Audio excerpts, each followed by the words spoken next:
your mind.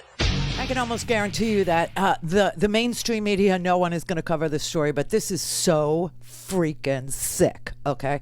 So I hope you know that the reason why the Trump supporters are all out there screaming, lock him up for Joe Biden and Hunter Biden and blah, blah, blah, is because Donald Trump has been trying to find dirt on Joe Biden and Hunter Biden for years. He got impeached for it, as you will remember. Well, Rudy Giuliani, he's totally bizarre. I mean, he's lost his mind. Everybody knows it.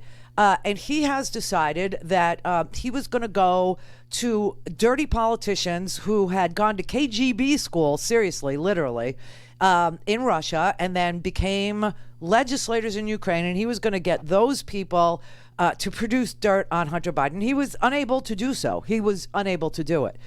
So then they manufactured some crazy story about a laptop that a blind, oh God, they're so bad at this, that a blind repairman in Delaware, a computer repairman, I don't know how you do this if you're blind. Honestly, God love the blind. It could happen to me. I got lots of years to go. I may end up blind too.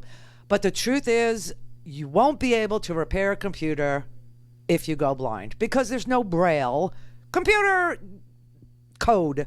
Anyway, so they couldn't produce any documents. They couldn't produce anything from the laptop. There's no evidence, none whatsoever. And and the Wall Street Journal did its own background check on this story, and they went through all the corporate documents, Hunter Biden's corporate documents, Joe Biden's documents, his tax return, everything. They found nothing.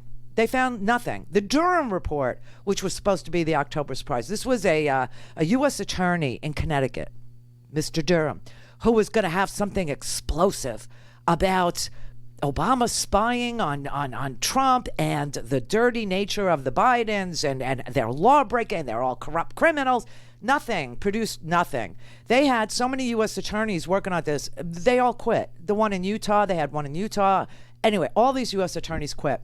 Now we're down to crunch time, okay? 79 million people have already voted.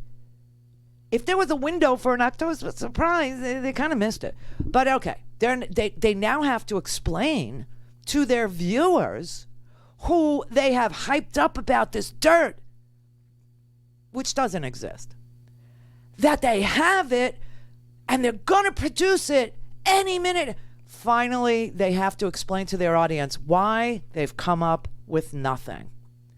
So Tucker Carlson, who won a defamation lawsuit by saying nobody believes a word I say.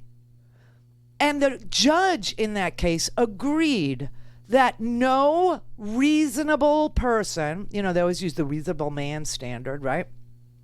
No reasonable person would believe anything Tucker Carlson says. The judge accepted that as being true and dismissed a defamation case because nobody believes anything he says anyway. Okay, so last night, this lying sack, who really deserves like the worst that this world has to offer, whatever it is, whatever you imagine hell is, Tucker Carlson deserves a taste. Okay, right? Bert agrees. So last night he had to explain to his audience why he has no documents, why he has no evidence, why there's no proof. And he decided to go with the dog ate my homework. No, I'm not kidding. He decides to tell his audience that he has no idea what email is. He has no idea what a scanner is, where you scan documents and then you can, give them to somebody. You know how to do that, right? Everybody knows. Okay, so he decided to tell his audience that they shipped these documents to him, and it got lost. Now, while you listen to this, I want you to remember two things. He never names the shipper, could be UPS, doesn't want to get involved in a lawsuit, right? So he never says who it is.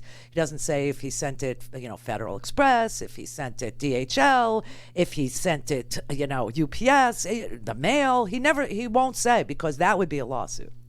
But he describes this crazy, circuitous thing where they went and they investigated trucks and where. And the other thing you need to remember is he's lying. He's lying because there's nothing. There is nothing. So on Monday of this week, we received from a source a collection of confidential documents related to the Biden family. We believe those documents are authentic, they're real, and they're damning. You've never seen them? At the time we received them, my executive producer, Justin Wells, and I were in Los Angeles preparing to interview Tony Bobolinsky about the Biden's business dealings in China, Ukraine, and other countries. So we texted a producer in New York, and we asked him to send those documents to us in L.A., and he did that. So you've never seen them? So Monday afternoon of this week, he shipped those documents overnight to California with a large national carrier, a brand-name company that we've used, you've used countless times with never a single problem. But the Biden documents never arrived in Los Angeles. Tuesday morning, we received word from the shipping company that our package had been opened and the contents were missing. The documents had disappeared. Now, to its credit, the company took this very seriously and immediately began a search. They traced the envelope from the moment our producers dropped it off in Manhattan on Monday all the way to 3:44 a.m. yesterday morning. That's when an employee at a sorting facility in another state noticed that our package was open and empty. Apparently it had been opened. So the company's security team interviewed every one of its employees who touched the envelope we sent. They searched the plane and the trucks that carried it. They went through the office in New York where our producer dropped that package off. They combed the entire cavernous sorting facility. They used pictures of what we had sent so that searchers would know what to look for. They went far and beyond, but they found nothing. Those documents have vanished.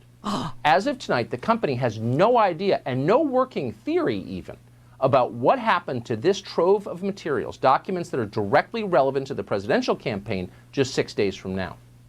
We spoke to executives at that company a few hours ago. They seemed baffled and deeply bothered by this, and so are we. Your producer is a putz, okay? He's a complete putz. He sent an empty envelope to Tucker. I mean, so that they could have an empty envelope, point at the empty envelope and say, even that's nefarious, okay? You know, this stupid T-shirt, okay? This T-shirt. They were tracking, it was a tracking. You could follow. I bought some concrete nails because I wanted to hang up a towel holder for Thanksgiving because we want to go outside, you know, because Loretta's coming and we don't want to be indoors and contaminate her with the COVID. She's 90. So I thought, you know, we'll have like a little hot tub action or whatever, and I'll put up some, you know, I have no place to put towels. I throw them over the chair. Okay. The little concrete nails had a tracking number. I mean, what is wrong with people? Why do they believe this swill? Why does everybody want to believe the worst thing possible? And you know what's really interesting? He doesn't name the company. He won't say who it is because that's a freaking lawsuit, okay? If it turns out that, you know, he named the company, let's say he said it was, you know, I don't even want to go there. And they're like, none of this happened. And he's damaging our reputation here, that he would lose his house. Do you know what I'm saying? Although no reasonable person would believe Tucker Carlson. Could always use that again.